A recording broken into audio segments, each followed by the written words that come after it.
Hello everyone and welcome to Saturn Returns with me, Kagi Dunlop. This is a podcast that aims to bring clarity during transitional times where there can be confusion and doubt. Today I am joined by author and activist Gina Martin, who made headlines with her successful mission to criminalise upskirting. I didn't know what to expect with this conversation with Gina, but she kind of blew my mind, to be honest. It's one of the things with doing this show that I have the privilege of talking to these incredible people that are just making such wonderful change in the world. And Gina's definitely one of them. So some of the subjects that we explore, and she speaks so articulately about them, is sort of unravelling patriarchy and exploring the historical origins of patriarchy and its impact on gender inequalities today.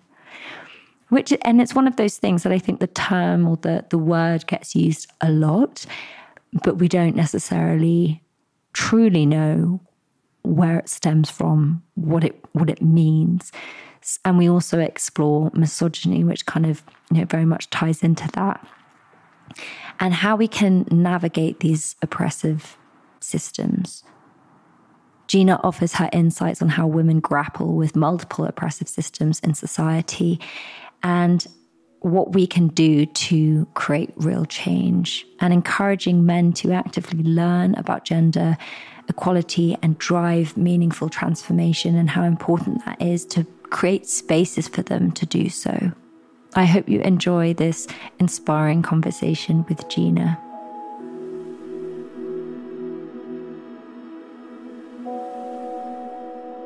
Hello and welcome. Thank you so much for having me. This is very exciting because me and my friend arranged to get Saturn tattoos when we were listening to your podcast a lot, and we were going through our Saturn return. No, I am so can I say that I play a part in this tattoo? Yeah. Me and my friend Zoe were obsessed. We would send episodes to each other and listen to episodes together from Australia to the UK. And oh my God, I had no idea that you even knew we existed. I'm very honoured. So wait, when were you going through, because how old are you now? I've just turned 32 last week. Good age. Yeah, strong age. So my Saturn return was actually January 6th, the insurrection in America, 2021. So started. Did you find the podcast in pandemic or was it later? I found it after I'd moved from London to Melbourne, Australia, and was starting to be like, whoa, this is a wild change. I thought this would be much easier than it is. And so I would just walk around this new place I'd moved to, didn't know anyone, I just brought the dog and just listen to Kane episodes for hours. Because I don't know if you know this, but I am obsessed with Australia. I'm like, I wanna be Aussie. And everyone I meet that's Australian, I greet them as if, it's I'm like, hello, another Australian. They're like, you're not Australian. Because I did live there for a little bit. It was just a bit far. Where did you live? I lived in Sydney. I did the cliche classic Bondi Beach, and I loved every moment of it. Really? Yeah. But what made you move? It's really far. My partner's Australian. Okay. So we've been together for almost 11 years now. So since we were 20, and he's the best person that's ever existed. He's the sweetest person that's ever lived. And he was in London. We met after a big breakup when I was 20. My friend was like, come to these hostels that I work at in Hungary, Budapest. And I was like, okay.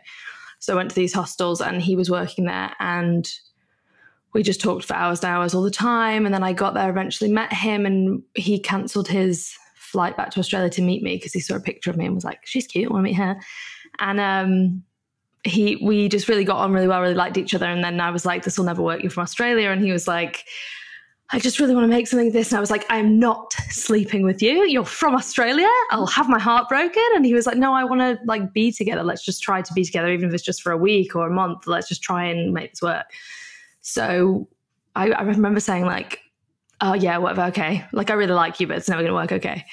And I went to Greece because he was working in Greece. That was our first date. I flew to Greece to see him for a week, and we've been together ever since. And he was in London for my work as an activist for like quite a long time. He came to London, and then I started campaigning. We kind of had to stay because I was running this massive campaign. And then eventually it was like, okay, it's time now after the pandemic and after I'd finished my campaigning for us to try and live in Australia for a little bit. And it's been kind of wild but cool. Wow, that's such a lovely story. And are you loving it there? It's quite an adjustment, but it is it's more of an adjustment than I thought. I've been coming here for 10 years with Jord, but to WA, Western Australia, where he's from. And then we both moved to Melbourne because it was really important to both of us that we don't have a relationship where one person has to abandon their entire life and move to where the other person's from. I'm not from London. I'm from like a small town in the north of England. Yeah.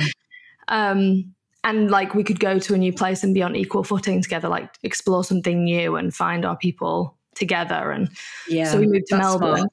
Yeah, I think so. Because otherwise there will build some level of resentment, I think, if you have to give up your life to fit in someone else's life each time. And so it's like I thought it was going to be, I was like, yeah, it'll be so easy. That's fine. What do you mean? And then it's actually been so much more of an adjustment than I thought, just because I don't have community here. I don't have a support system here. My work is in the UK, like all of the kind of meaningful, purposeful things that I hold apart from my relationship in the UK. But I've been building and being quite brave and trying to build a community of people and, meet up with people I knew through Instagram and stuff here. And it's starting to feel like somewhere that we really can create a base, which is exciting. There are a lot of Brits out there, aren't there? Many. In some way, aren't they all Brits? They don't like it when you make that joke. Don't make that joke. I'm like, but all the hot Brits, when I first went there, I was like, oh my God, should we just send all the best looking people to Australia? Like, especially around Sydney. I mean, I'm taking this on a my gosh, Bondi Beach. Yeah, of course. Yeah. Yeah, they're all very hot. I'm like going down a sort of nostalgic road of Australia. But anyway, we digress. I would love for you to introduce yourself a little bit, because I do want to go back to the beginning, but I always like people to introduce themselves in their own words, in the way that they sort of feel most comfortable, for our audience that might not know. Yeah, of course. So I would describe myself as a gender equality activist that works at the intersection of gender, misogyny, and sexual violence. And the reason I describe myself as that is not just because it's my job, but because I really do see activism as a sort of life choice, a kind of lifestyle. You live it each day. Even if you don't get paid for it, often you pay for it yourself. Like, you lose money to do campaigns. And I started in activism in 2017. Before that, I was working in advertising for sort of 6 years in London. So I was a copywriter and art director. So I would like come up with the ideas for ad campaigns and work in ad agencies. And it was a really full on industry with very little pay at the time. And I was at a festival in 2017 with my sister, waiting for a band to come on stage, when a group of guys in the audience were hitting on me and my sister, and we kind of said no multiple times quite clearly, and they obviously got agitated by that. And to teach me a lesson, they worked together to take photos up my skirt. Like, one of them put his hands between my legs without me knowing and took these photos of my crotch and sent them around to everyone around me and Stevie in the crowd, my sister in the crowd. And I kind of saw that, and I was at a point in my life where I'd had a series of experiences, I guess at the hands of men, that I've been made to feel very unsafe. I just had a stalking case, year and a half stalking case, dropped 3 months before. Was that with someone that you dated? That was with someone from school. So that was a guy from school who I hadn't seen since I was like 12. And he had found me on social media and kind of essentially stolen a load of pictures of me and created all these kind of fake imitations of me, and was spreading rumors about my life with loads of people. Then I saw him outside my house. He called my mom. He spread a bunch of rumors about my partner in Australia with people my partner used to know. He had like all the information on my life. He'd obviously clearly gone through and found all these relationships from years before. And that went on for like a year and a half. And I became really fearful of him and had a case with the police. And that went on for a year and a half. And then that was dropped by the CPS. I had hundreds of screenshots of information and evidence of what he was doing, and was told essentially that until he hurt me, there was nothing they could do. And so when the upskirting happened 3 months later, I was so frustrated and so angry that I essentially did the things that we ask victims and survivors of sexual violence to do. Like, we have such a long list of expectations for them. In situations where women and marginalized people are assaulted, they have to complete this list of perfect exemplary behavior before we take them seriously as a culture. But we don't ask that same expectation of the perpetrators. You know, it's like, I got the evidence instantly. I took the phone, I had the picture. I got into a fight with one of the guys. I was looking in this 6'4" guy who I'd taken the phone off, who had the picture on his WhatsApp. He turned around when I took his phone and he grabbed me. He was like shaking me. And I kind of slapped him, but not as hard as I wish I'd slapped him. And I remember being like, ticking a list off in my head, like, look at everyone around you, look into their eyes so they can see how terrified you are, and ask them to help you, because you need to have like so many witnesses here for this to be taken seriously, and like, don't let go of the phone. And I was like looking at everyone being like, help me. And he was shaking me, and I passed the phone to this woman that I still don't know to this day next to me, and she took the phone. And then he got in her face, and then she slipped the phone into my hand. And these two guys in the crowd who I'd been staring at while they'd been shaking me just looked at me and were like, run. And they moved all these people out the way. I was in the middle of a 60,000 person standing crowd in the middle of the day. So I was like, how do I get out?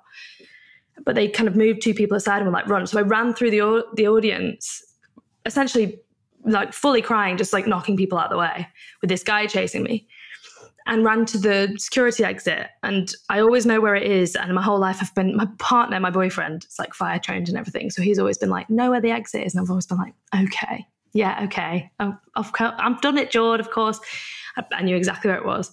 And I ran straight to it with this guy chasing me. And the security guard circled me, and he jumped over the security guard and tried to like fully punch me in the face. And the security guard said, what's happened? And I said, he's been taking pictures of my crotch with his phone. Like, I have the phone. And he said, put it in my pocket. The security guard said, okay, did that.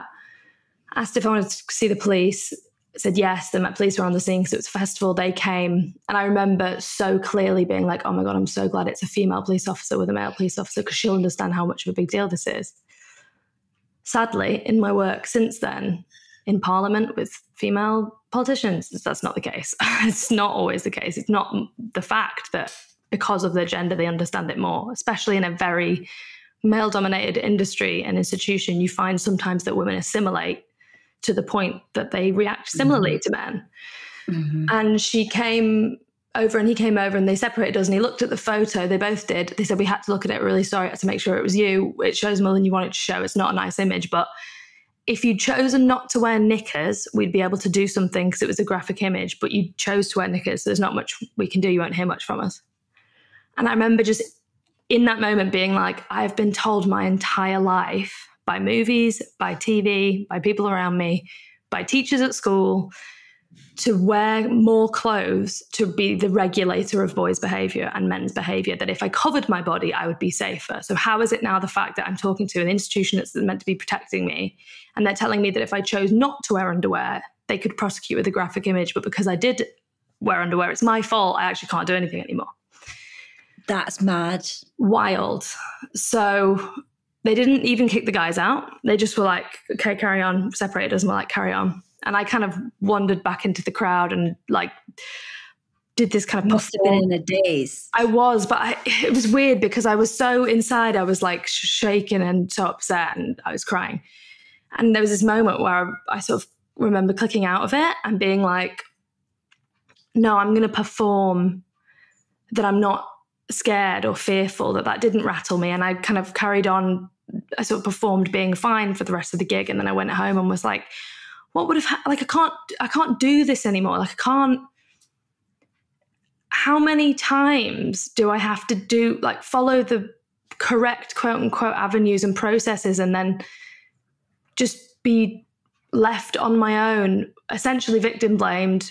Like, I'm so exhausted by all of it, you know, and that was not the first time. That was, you know, I'd been dealt with something on the rape culture pyramid. Like that was the straw that broke the camel's back. And so I ended up looking into the law with a friend who was a law student and found out that upskirting wasn't a specific sexual offence, and decided to, essentially because I'd rather be in motion and be fearful and scared than be sitting still and be fearful and scared. Like I'm already scared anyway, so why not be scared and trying? Created a campaign to make upskirting a specific offence, which was a social media campaign that then turned into a traditional media campaign. And then I partnered with a law firm, took that to Parliament, and worked for 2 years in Parliament with ministers and political parties, and created a solution to the changing the Sexual Offences Act that was based on Scotland, because upskirting had been a sexual offence in Scotland for 10 years, but not here. And eventually pushed that through as law, and that changed in April 2019. But that was the first campaign I did in activism. And since then, I've changed Instagram policy with Naomi Nicholas-Williams and worked a lot around who are we. My work, I guess, tries to answer who are we outside of the systems of gender and hierarchies that we've been told we have to be, and how would we move through the world, and who would we be if we weren't following those cultural scripts, and what harm do those scripts do interpersonally and systemically. And so now I work in lots of different ways on that question, essentially. Thank you for sharing that. And I think that, you know, it's horrific what happened to you, but I think by, like you said, doing something in motion, even though you were fearful, has helped and inspired so many people that have gone through something similar. I'm curious to know what some of the obstacles you faced during this campaign were, in the sort of more unexpected ones, because I know you mentioned that, you know, we presume that women, if there's a woman there, that they're going to understand and have the same mentality as us. And that was something you had to navigate. But what were some of the other things that shocked you during this journey? There's a reason I no longer work in political campaigning, and it's because one of the things that I struggled with the most was seeing how British politics actually works and how Parliament actually works, and just how completely unequipped it is to meet human need, and how corrupt it is, and the misogyny at every level. And it became really hard to stay hopeful enough to feel like I could finish it, because it was like, how am I going to like I had conversations with MPs about, like, I had to teach them that being in the background of a photo on someone's holiday photo isn't the same thing as someone taking a photo of your genitals without your consent. Like that's the level of so much condescending, and so much, you know, I'd go to have a meeting and the receptionist would be like, completely ignore me and look like 9 feet behind me at my lawyer, who was a man, and be like, who's your meeting with? And I'd be standing at the desk like, I've just asked for, it's my meeting. Like, and, you know, and that's me. Like, and I'm not an anomaly in the House of Parliament. I am young, I am Northern, and I am from a working class background, but I'm also a white woman, and I'm also a white person, and I'm not disabled, and I'm not trans. And, you know, like, can you imagine what it's like for people who are, you know, multiple intersecting identities that are oppressed in society? Like, I don't know how they do it, because that place is really inhuman. And I struggled with that so much, I guess, just the seeing behind the curtain and the hope that I sort of lost from seeing that. But the other thing that I think was so difficult was just the relentless amount of abuse that came my way for what I was trying to do. And from the public? From the public, yeah. From men? From men, yeah. From abuse from men, harassment from men, 98% of the time. And then sort of mocking, disparaging messages from older women about how they were fighting for fundamental rights, and that this isn't a big deal, and what were you expecting, and why didn't you just wear trousers, and, you know, just all of that kind of victim blaming mentality that we have been socialized to believe so keenly.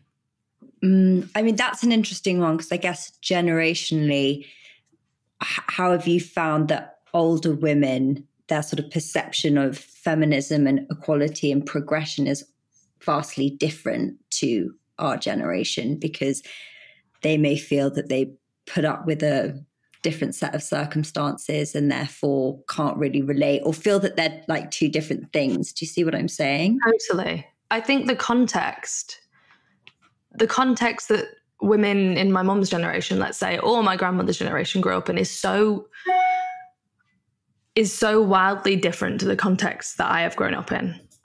And so I understand that there's challenges for being able to understand the lens through which feminism is, or gender equality work is moving now. I get that. I've met all types of women in my work, and there's either older women, let's say 60 plus, who the feeling I get from what they say to me is, I had to put up with that, so you should too, keep your mouth shut. And my feeling there is, if you have gone through an experience of harm and you've come out the other end with, well, I had to deal with the harm, so why don't you have to deal with the harm? You didn't come out of that experience well. Because we can't, our job is to try and prevent harm and heal people from harm. Our job isn't to be like, if I experience that, then it's very valid that you should experience that too. If anything, I don't want girls to experience, or women to experience, what I've been through. I want them to be free from it. I also want them to be free from having to fight it too. Like, I shouldn't have had to change the law. I had no political legal experience. I think that it's not consciously like, oh, I went through it, you have to too. It's more relative to their experience. They probably see that they didn't deal with it in the way that you did, in terms of didn't fight back and took it on themselves in some way. And this is, I guess, one of the really complicated aspects of all of this, is when we talk about misogyny and internalized misogyny, the shame piece that women often feel. And so and I'm sure, our audience is majority female, there's perhaps many listening that have had something, and I can speak from my own experience, that you're like, you blame yourself for. How are you not meant to when society's told you that your entire life? Yeah. And by the way, this doesn't have to be as extreme as what you went through, which is quite clearly, in my eyes, black and white, right and wrong.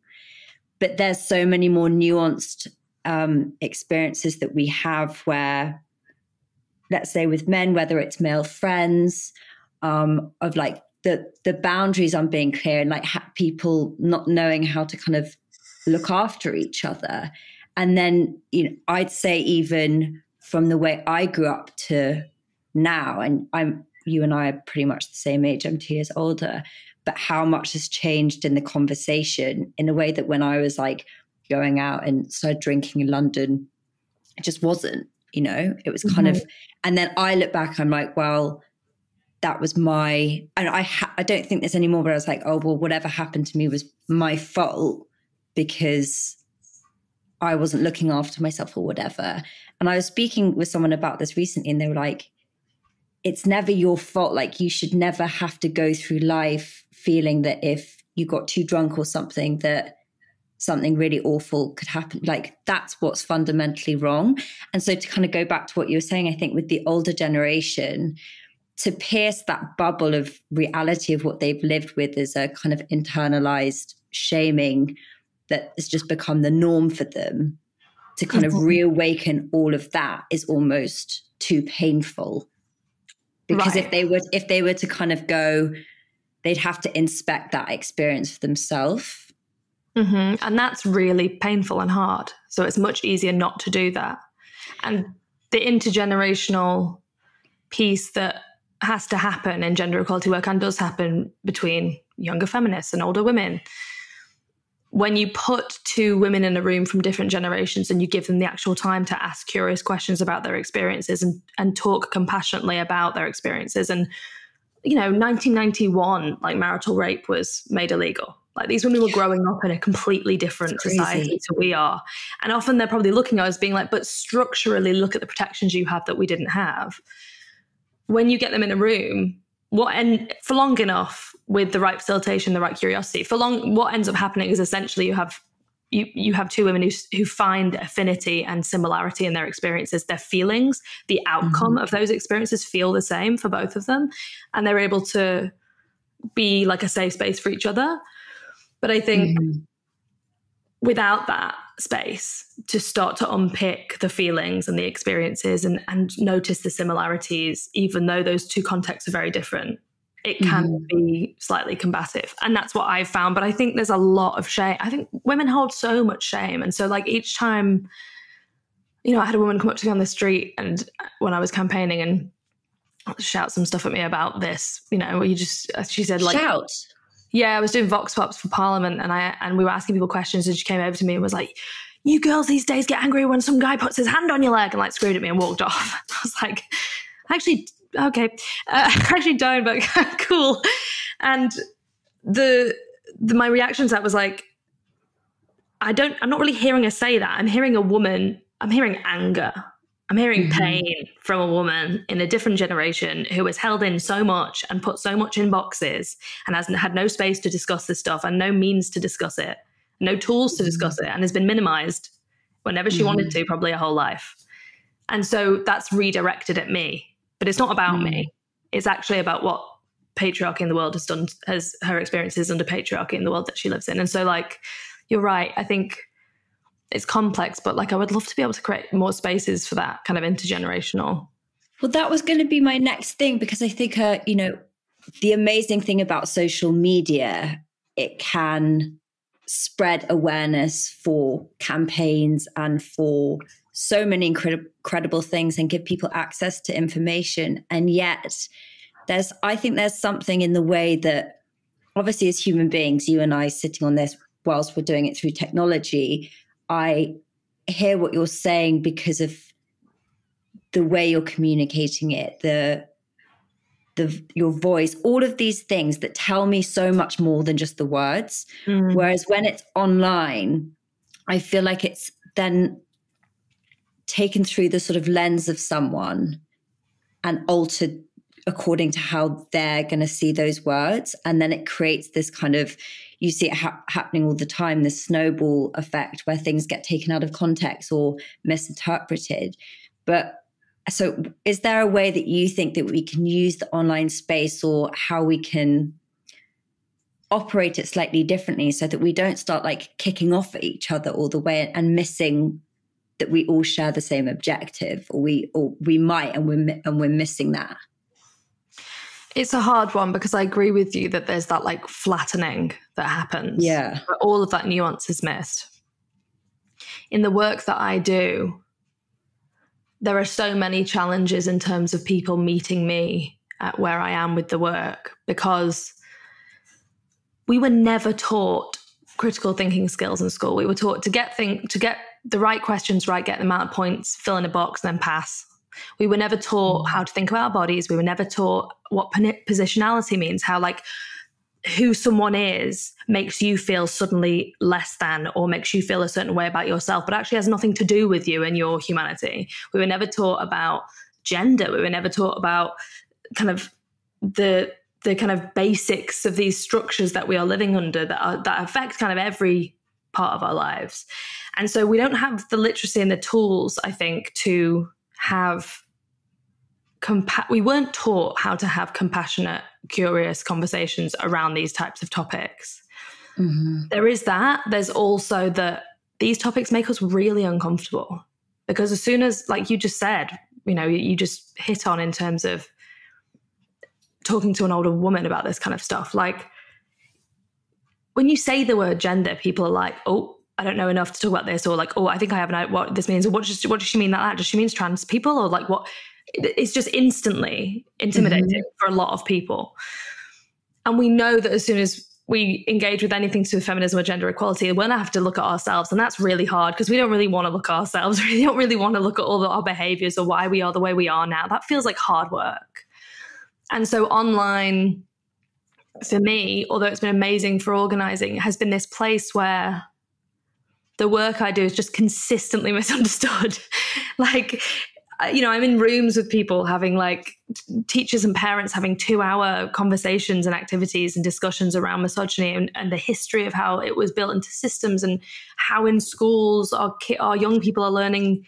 Girls are being sexually harassed for the first time in schools, and boys are being taught they have to be a certain way to be a man, and all these really important conversations, and people are showing up and they're so passionate about it and they leave feeling alive. But when someone sees your work on social media, that's not what they think you're doing, because they can't see that part. They can just see the interview you did, or the podcast you did, so people with gender equality work I don't think social media has the tools to allow us to have the kind of conversations we need to have online. I just don't think it's built for that. I think it's built for quick headline discussion, and not all of these topics we work in are so big that social media can't possibly contain them because they're just too much. They require so much of that human contact. Yeah, and it's also catered towards, I guess, things that are triggering in a way, because it's like whatever creates momentum where people then start like attacking it. So I don't know whether the intention is, I doubt that it was malicious to begin with, but it's kind of as a consequence had that because of the way that it's made in that addictive kind of format. Yeah, it's built like that. And also everything we say is public, right? So when you comment to someone, you know on some level that people are going to see what you're saying and it's going to say something about you as a person. So you want to be seen to be saying the right thing or doing the right thing. When people are in DMs, they move very differently to how they move publicly. That's true, but also I'm shocked by what people say to each other online. I'm like, what's wrong with all of you? I always think, and as much as I'm someone that's, I'd say, generally quite passive, I don't love confrontation. And yet online, if someone says something to me, I will go back at them and I will put it up on my stories and I will publicly let people know what they've said if they've said something unkind, because I literally feel that I'm sitting in my sitting room minding my own business and someone's come in and just told me what they think of me. I'm like, I don't give a fuck. Get out. Yeah. But like the entitlement. You're like, why are you in my house? I didn't invite you here. Why did you make the effort to come here and tell me that? Like, it's weird. And it's so entitled, the way people just cast these judgments about people that they don't know. It's very odd. But then, like you say, on the other hand, it's the sort of virtue signaling and the using the buzzwords and regurgitating things without really embodying it, practicing it, or knowing even what it means a lot of the time, right? Yeah. And it's that kind of degradation, I think, of accountability and what accountability models do look like when you're in the room with someone. They don't exist online, right? Like that lack of actual connection. If I say something to someone, I'm going to get a response. And I know if I'm standing with them in real life or sitting in a room, I can't just check out when I get uncomfortable. I can't just leave when I feel like this no longer serves me. I have to be with a person and get through that with the person in front of me. I don't have to do that online. And so there's a level of disconnection and a lack of accountability that means that we are seeing, I think, a microcosm of society, but we're seeing a microcosm of society with a very smart recognition that there isn't really any accountability here. So I don't really have to move how I would move in real life, which is wild to me because, although to be fair, let me be really honest here. Like I think I move a lot better than 90% of people online, but there's still moments where someone gives me, can I swear? Yeah, you can swear. It's like, I'm 32. You can do what you like, girl. I was like, can I say shit, Caddy? I'm so sorry. Oh my God. Like, they will come at me and give me shit and I'll be like, let's go. And like, I know that's my ego kicking in to be like, look at how I can take this person down because I know my shit. And then I have to be like, wouldn't it be better partaking in it? Wouldn't it be better to leave him in a field, like just screaming into nothing? Like, why do I don't have to prove to myself that I know my shit by arguing with these men. So like, I don't move in the same way I would offline, even though I wanted to say I did a second ago, if I'm really honest. Because like, it seduces me too. I guess you've got to decipher in each situation whether it's worth engaging or sort of a futile pursuit, because some people literally just want to shit on each other and then don't waste your energy on those. But it's sometimes hard to tell.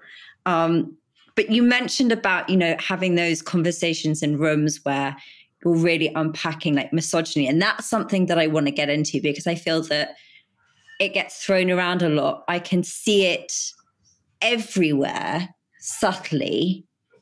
And yet I sometimes struggle with the language of how to unpack it or where it even stems from. Because even in like the kindest of people, it just comes out in little flickers where you're like, oh, that's so not in it, from my perspective, in keeping with who you are, but it's come from conditioning. And I struggle with knowing how to check it. So I would love for you to kind of open up that and a bit of the history of it and your sort of take on it, and unpack it for our audience. Of course. Oh my gosh, where do we start? 400 years ago? No. Go for it. Imagine. The easiest way for me to define how I see misogyny, there's a good way of looking at it, the difference between sexism and misogyny, right? Mm-hmm. If we understand that our society was constructed by a very specific group of people, those people, my dog's barking. That's all right. If we understand that, authentic. Yeah, she agrees with me. I'm raising a feminist dog. If we understand that our society was built, the systems in our society, the institutions, from banks to education to law, our society was built by a very specific group of people who had a very specific amount of economic power, and those were white, cis, straight, upper class men. And what essentially happened is their thinking was systemized. Their insecurity was systemized. And by that, I mean their scarcity mentality. So this idea that there's resources and I want to have those resources and I don't want anyone else to have them because I want to consolidate that power. And so that thinking, that insecurity, because that's essentially what that is, was systemized into, economics, politics, everything, every system that we live under. When you have a very specific group of people who have built an entire society and have pooled all of their resources and had that scarcity mentality to control all of the resources, what that means is that every other person who exists in any other identity group doesn't have the same economic, political, or social power as that group. Mm-hmm. And it means that at every step from when we're born, education, through, marriage, through, economic power, there is a hierarchy in which women and people of other genders, so trans people, non-binary people, are always coming last. And then that is compounded because that system was created within the context of white supremacy, because it was about white men. So then if you're a black woman, you're way, way further down the hierarchy. If you're a black disabled woman, you're way, way further down the hierarchy, and life is made more difficult for you because there are so many barriers and so many systems that were never, ever built with you in mind. Sexism is the idea, or is the reality, it's not an idea, is the reality that people should hold certain positions only and move through the world as society only because of their gender. So because they're a woman, because they're a man, and because they're trans. And misogyny, I see as the enforcement arm of patriarchy. Patriarchy is what we've just explained, that system built by men for men. And by enforcement arm, I think of misogyny as like the police force of patriarchy. So patriarchy says, in the context of a woman like me or you, like a cis woman, it would say, you're a cis woman, you have to be a mother, be attractive, servitude, this is the way you should live your life because of your identity. That's sexism. And if you don't do it, you step outside of those parameters at any point, both in small ways or in the jobs you do or in the dreams you have, misogyny will enforce you back into that box. And that's that hatred. So it says, if you do anything unexpected outside of these parameters, those parameters are built up and dreamed up, right? Because sometimes they're this and then sometimes they're that. Like, we want you to be sexy, but don't be too sexy enough. We want you to be driven, but don't intimidate me, right? So those parameters change all the time because they were never real to begin with. They were constructed to control you. And when you step outside of those, misogyny is a hatred of women that do that. It's the hatred of women existing in any way that patriarchy deems unacceptable, which is pretty much anything you can say. You can dream up, really. Everything. Yeah. But that's what that's a very bizarre thing. And I guess recently when I watched the Pamela Anderson documentary, it sort of epitomized it, but I think all women experience it, that you will be celebrated in some way or encouraged to be sexy, not sexual, but sexy. Mm-hmm. But then if you are sexual in a way that's just for you, that's unacceptable. And so it's all these what, I don't quite understand this rule book. It doesn't make any sense. It doesn't make any sense. It doesn't make any sense. And then, yes, I definitely feel that, and a kind of ownership over women as well. Mm-hmm. And this, I do think that generally speaking, my take on it is that men feel out of control by women in that they can't control themselves. So when they start to feel that, even though they're kind of drawn to them for it, they want to in some way like contain them because they're frustrated at their own inability to control themselves. So they try and control women and sort of keep them in a box to behave a certain way. Does that make sense? It does, but I would actually go one further. I would say that, and I do believe that this is the case based on research and what I've been doing in my book and stuff, which is that men's ability to not control themselves is something they've been taught. Men can control themselves. They can control themselves when it matters to them. They can. Sexually, they've been told their entire lives that they are entitled to women and to women's bodies and to women's time and space. And so there's this belief that, oh, we can't control themselves. That's a myth. Men can control. I don't mean can't control as in like, oh, I just went and had sex with that person because I can't control myself. I mean like their desire for women makes them feel perhaps in some way inferior. When you say desire, do you mean like sexually or just their proximity to women? I think on some level they kind of want to worship them and idolize them, but then feel threatened by what that could mean if the power shifted. I don't actually mean in the physical act of like anything sexual. Of course, that ties into it, but I just mean in the sort of. I do think a lot of men like want to adore women, but then are afraid of it. Right, I agree, because I think if you look at modern masculinity, and that's what we call toxic masculinity, so this restrictive idea of what it means to be a man, which is essentially be successful, don't ask for help, be emotionless, get women. That's what we're taught in movies and religious institutions and books, and men and boys are taught that's what it means to be a man, when that's a very, very simplistic, restrictive view of what it means to be a man. Every man's masculinity is different, just like every woman's femininity is different. But if you look at that modern version of masculinity that men have been conditioned or consistently being socialized into, it is actually just, I believe, the complete removal of anything feminine. That modern masculinity is not anything to itself. It is just a complete rejection of anything feminine. Totally. And what that does is leads men to feel completely lost, because it's like, well, who am I? I can't get these rules right. They make me unwell, because we know what masculinity scripts do to men. We know what the suicide rate is like. They don't make men happy. And they see women with close interpersonal relationships, with profoundly emotional connections to other women, organizing, affirming each other, trying to break out of these stereotypes that we've been given. And that I think there's this kind of like, I know that that's better for me to not be in this restrictive masculine ideal, but I can't get it. And I don't know why I can't get there. And I'm envious of that. I'm envious of the emotional connection that women have together, of how many times have you been in a room and had a conversation with a girlfriend or a woman in your life, and it's completely changed the trajectory of how you feel about a situation or your life. Men don't do that. They don't get that. And so I do think that men revere women. And I think there's a very complex relationship with revere and envy, and therefore hatred of women, that is very complex to unpick. That's really eloquently put. And I completely agree. And I feel that I'm totally with you in that men aren't encouraged, not only encouraged, but they're shamed to kind of embody their femininity, which I believe they all possess, just as, you know, we all have the masculine and the feminine within us.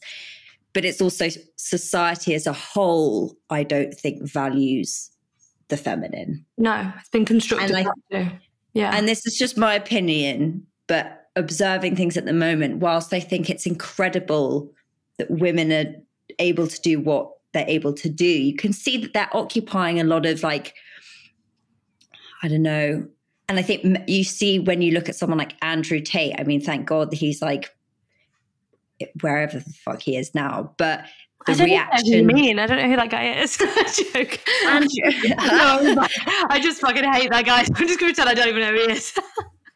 I did that for a while. I was like, I actually don't want to give him any airtime. But then I just think it's a fantastic observation that in the way that we're progressing so much, that someone like that becomes popular with men. And you're like, okay, well, what, whilst, yeah, I just want to ignore it on many levels. I'm like, but what is going on here to make that happen? And I do think it's like you say, it's that toxic masculinity, the denying of the feminine, but then also women perhaps embodying more of their masculine, kind of taking up these spaces, becoming very successful financially and independent, and how threatening that can be because it's not being balanced out.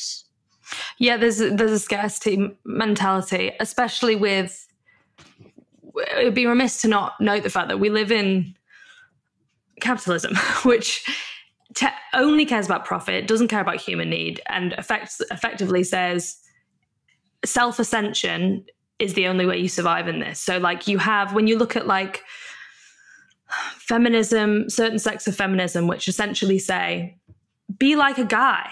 So it says, you're a great feminist if you like become a CEO or you get loads of money. Isn't that just reproducing what patriarchy's done? Aren't we going to build something better than that?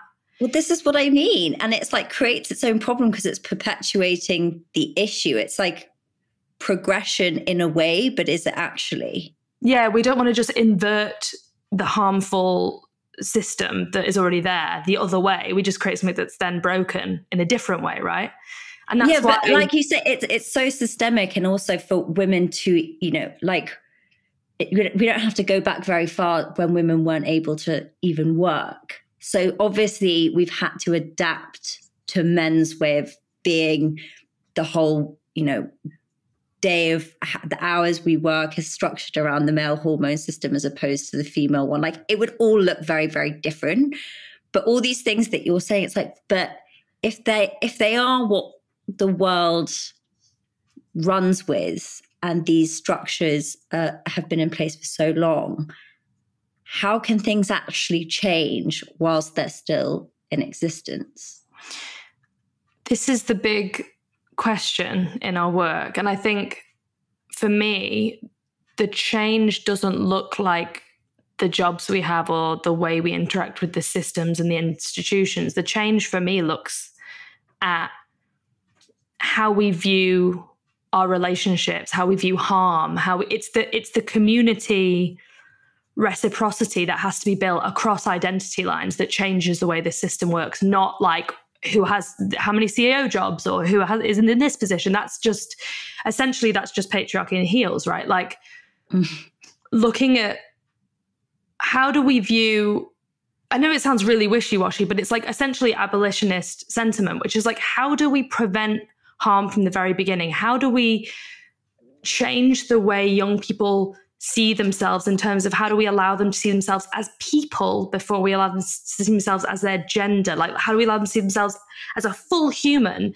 and not be consigned into this idea of how they should act and love and be as they grow up because of their gender? Like, these are very philosophical questions about how we interact as people in a society that tells us every day who we are.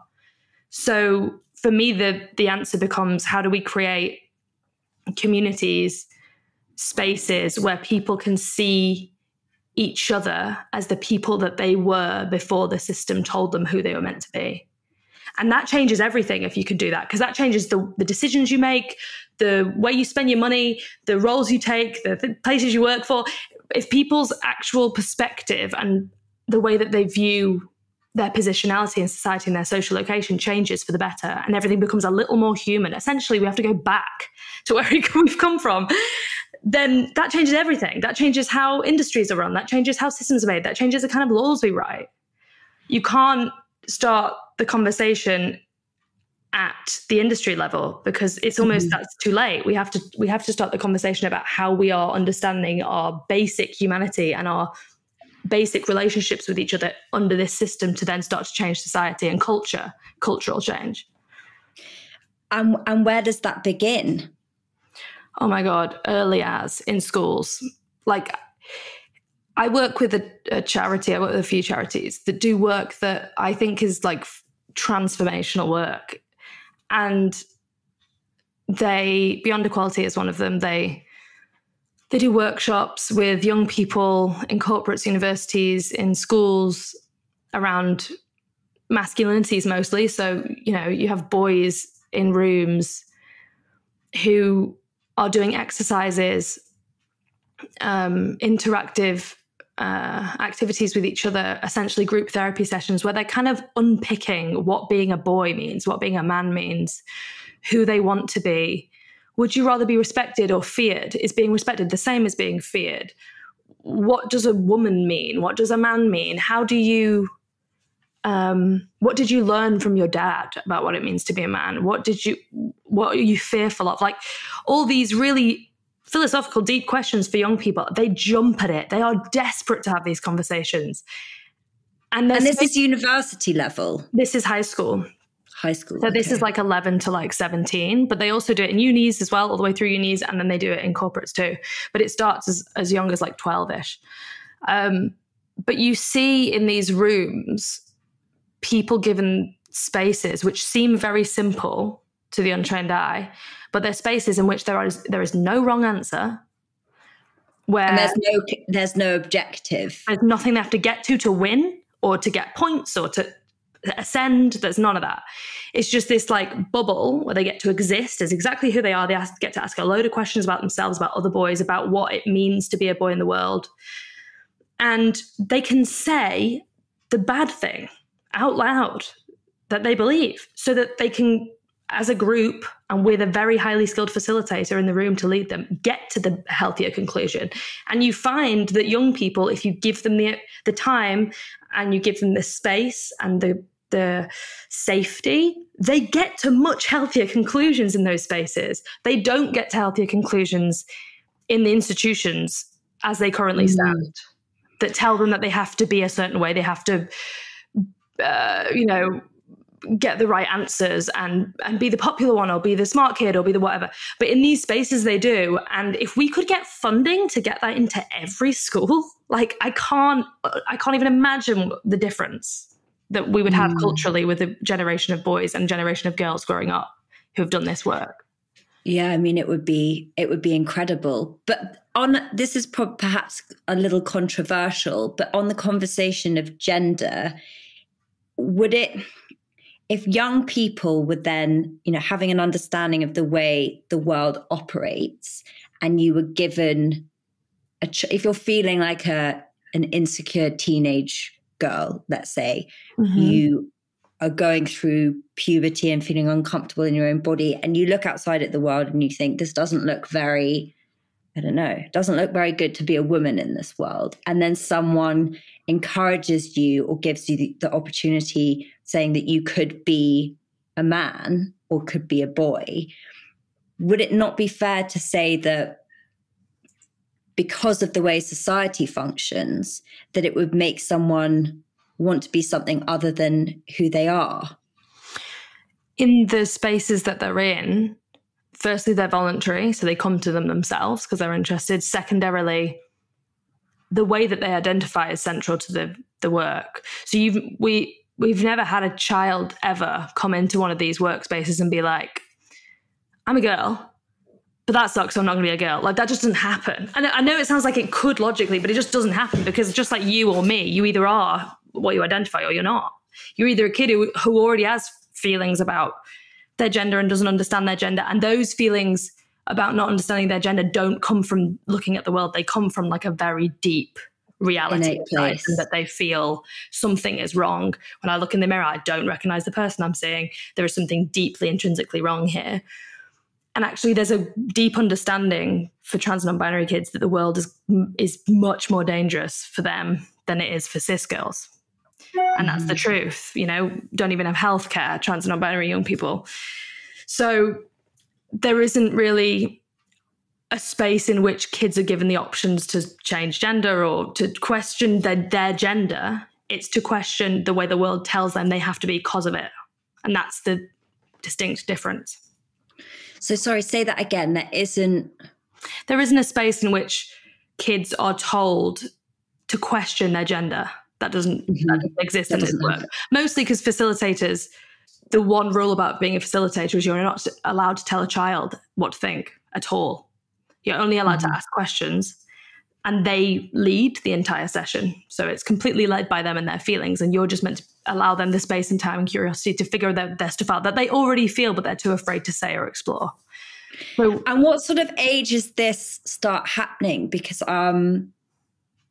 it's hard to know when someone's sort of formed as who they're going to be, because obviously we go through so many phases through adolescence of discomfort in our own bodies. So how is that kind of we know that between 2 and 3, babies, essentially toddlers, can identify the difference between a boy and a girl. So they have a very rudimentary understanding of gender. So they'll say things like, you know, boys smell, or they'll say things like, you know, like these ideas that they're already taught because they've seen them in TV shows or in books or whatever. So we know they can recognize the difference in terms of the societal differences. They look at a boy and go, that's a boy. They look at a girl and that's a girl, but they'll start to apply things to boys and apply things to girls that they believe to be true at like 3. That's already been conditioned. Yeah, like boys are smelly and like girls are pretty or whatever at like 2 or 3. Which obviously is fundamentally not true. And then, you know, by the age of sort of 6, 7, young people have a very, very set idea about gender from what they've seen and heard around them, whether that's the toys that they're given, or that's the games they're encouraged to play at school, or that's the way that they're dressed because of their gender, or that's the TV shows they see. They know the roles that boys are meant to play. They know the roles that girls are meant to play in society. And so then when they get to like 12 or 13, and there's all these hormones happening and there's all these boundaries that they've got a bit of freedom, but they're still quite boundaried in the institutions they're in. They start to, especially boys, try and push boundaries and ask questions and start to kind of shake the room, the table a bit. Like they want to figure stuff out. And by that point, we know from the data, they've already seen porn online. But by 11, the average age is 11 for seeing porn, often hardcore porn online, 11 years old. And they're in schools where they're with kids of other genders and they're starting to navigate hierarchies. You know, that's the popular kid. You can't do this because he's in that class or and they don't have any of the tools to navigate those healthily, because all they've seen are these gender roles, and then also a fair amount of adult content online that they shouldn't really be seeing without any tools to be able to analyze it healthily.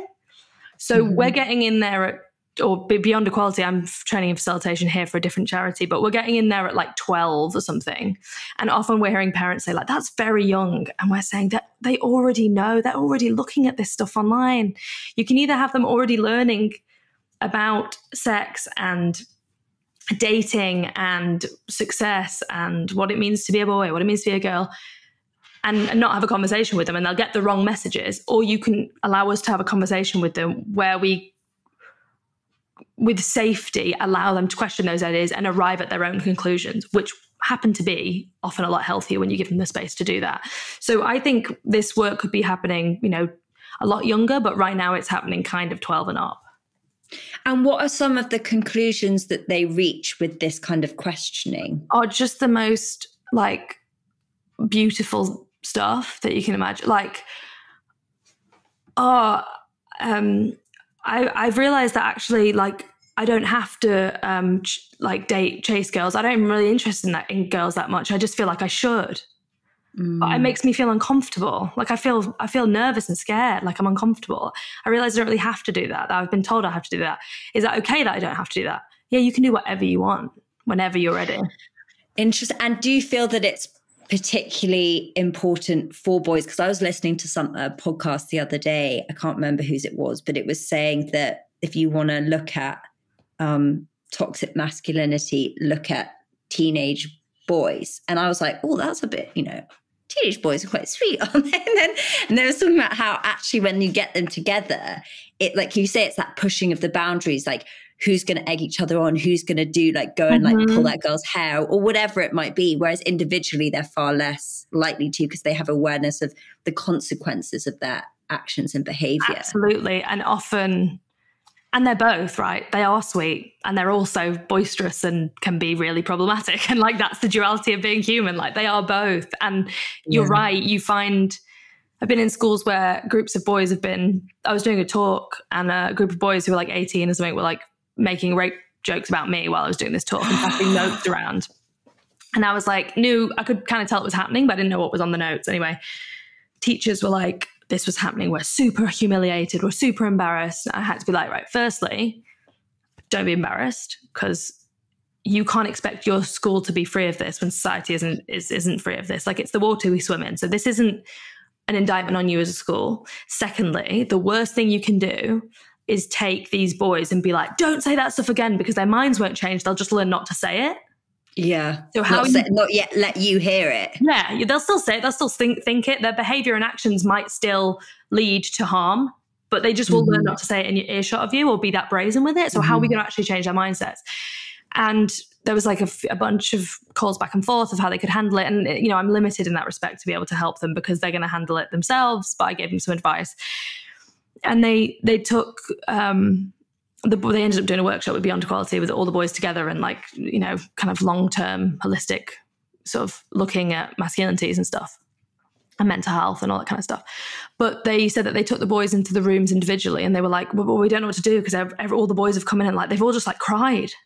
And I was like, right, because they've been told that they have to act a certain way and that they have to be dominant and that to put women and girls down makes them more of a man. And they've been taught all this stuff and they're all trying to be the cool guy in the group and they're causing harm in doing it. But when you separate them from the group, they don't really know who they are or why they even did it.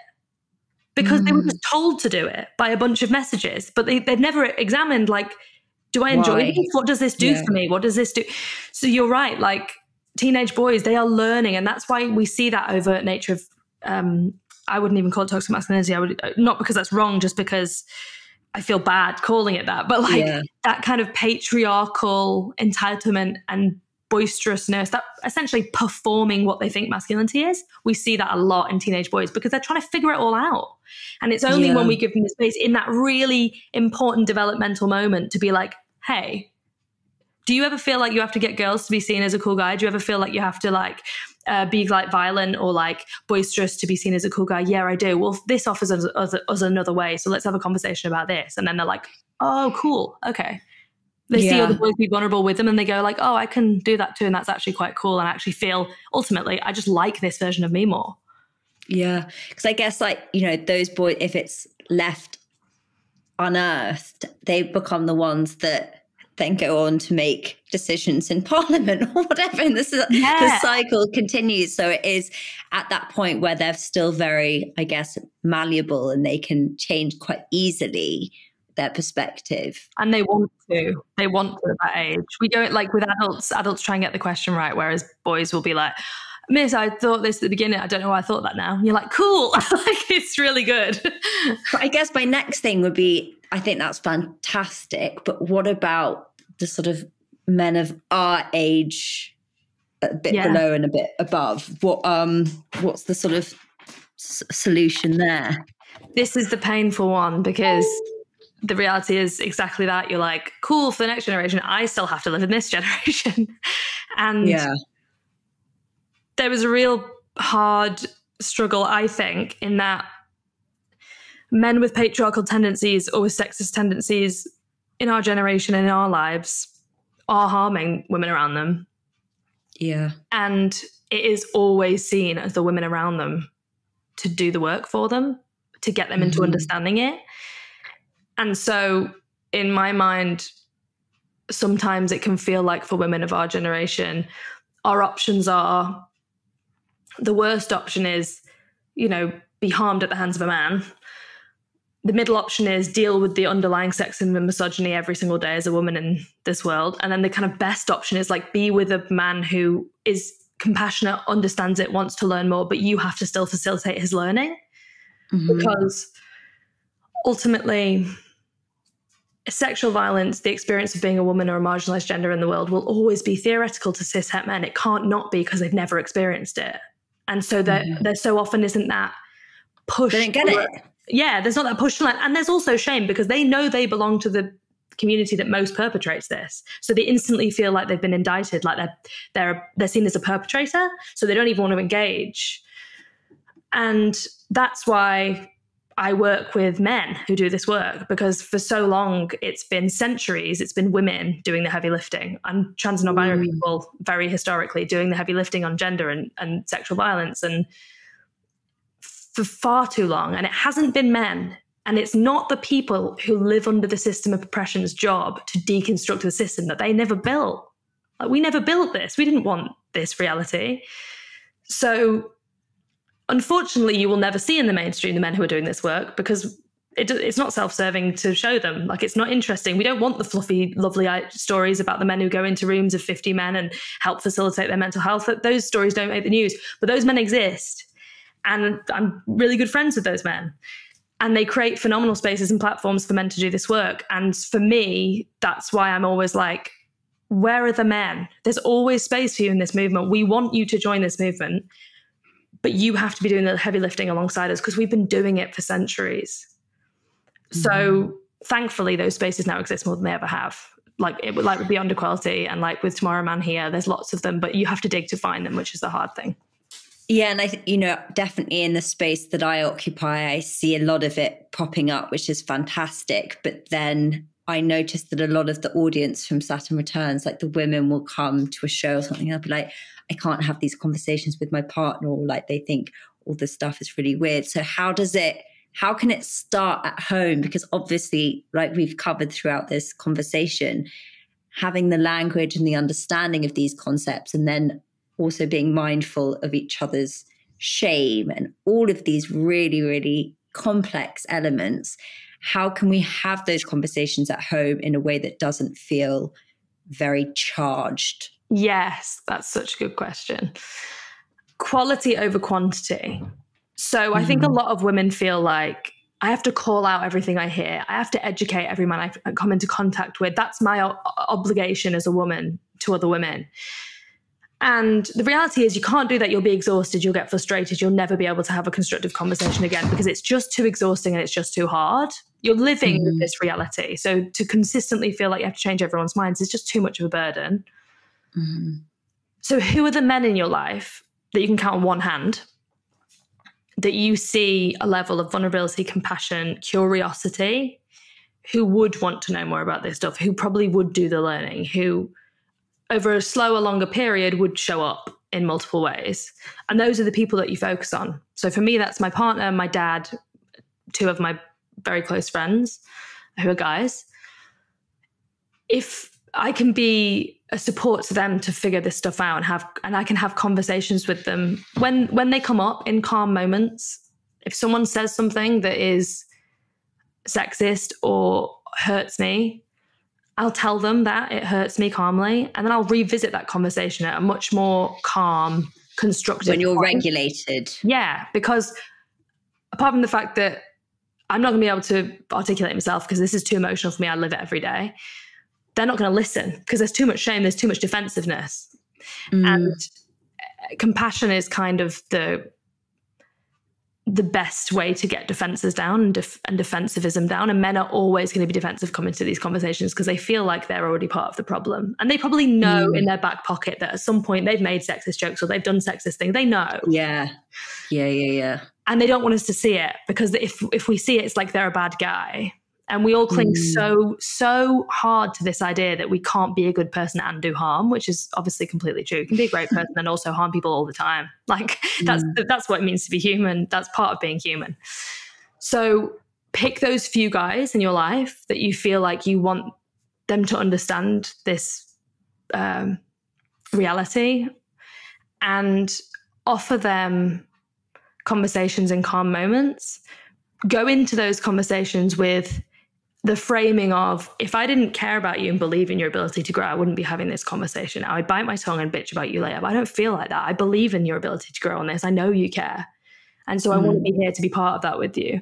And then offer them resources where men are talking about these things, like the Man Enough podcast, or, you know, Justin Baldoni's book, or JJ Bowler's book, Masked Off, that shows them a way they can engage with this work that is also beneficial for them as well as women. Because then it becomes less like us versus you, and it becomes both of us versus patriarchy, because we're both going to benefit from this. So that kind of calm compassion, that curiosity, and that quality over quantity for me is how I approach it, because otherwise I'm burnt out, I'm exhausted, and you get more hope from it, because when you focus on someone that you love that might get it and they start to get it in small ways, you see that it's possible. Whereas if you're doing it with 50 people and arguing with people on the internet and trying to tell your racist uncle every week, you can feel around being exhausted and be like, it's never going to work, you know? You need to create that hope for yourself.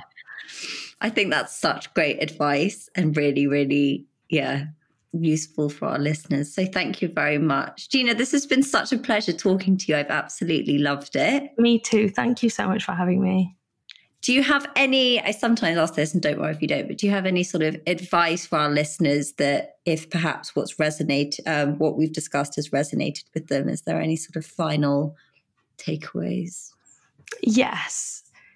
If you're a woman and you're feeling frustrated at the state of the world, please know that there's a place for you in gender equality and feminism always, and that all you have to do is pick up a book by bell hooks, or watch a documentary, or follow someone that you're interested in, or go and volunteer. There are like a million ways to be involved in this work, and there's always space for you, whatever your skill set and whoever you are. I love that. Thank you. And we'll put a link to your new book. It's out now, isn't it? It is. It came out last month. We'll put a link to the show notes to that. And thank you so much for all that you do and for joining me today. It was a real honour. Pleasure. Thanks for having me. It was so lovely.